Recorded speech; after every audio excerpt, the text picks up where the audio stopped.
Let's start with Internet 1.0, which is the current Internet. When you ask me how safe can we make 2.0, let's first talk about what is wrong with 1.0. In one word, I would call it cheese, because of the many holes it has. And if you look at some graphs of how much of the email that is sent in the tunnels of 1.0 today is spam, it's about 90%.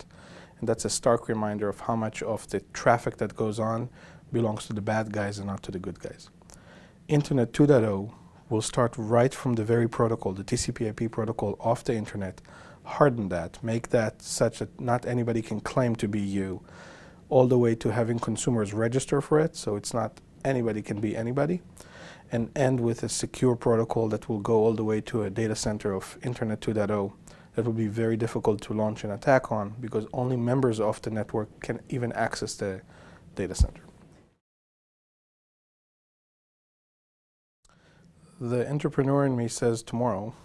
The realist in me says in about 5 years, partly because we haven't had the 9/11 equivalent of cybercrime. So far we're living with the patches of Internet 1.0. Whatever you see in the newspaper every day is a result of it.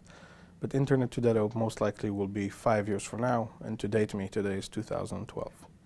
I do think 1.0 will be there for a very, very long period of time, for free websites, information, when restaurants are open, a lot of information that just does not require high fidelity will be there forever. But when you need to do something that is super, super secure, like identifying yourself to read your medical records, getting insurance, opening a bank account, moving $1 million, looking at government documents, looking all those things that really require a higher level of authentication, I believe that Internet 2.0 will become a very viable way to do that. So I think 1.0 is fully compromised. As I said, it's like cheese at this point. And it may be here for a very long period of time, but that does not mean that it's secure. As the stakes go higher, the threat level goes higher by design. I do think it will be much harder to launch an attack on the Internet 2.0 for a very simple reason, that you have to be a member in order to do it. You just don't have access. And once you're a member, by design, I can also shut you down.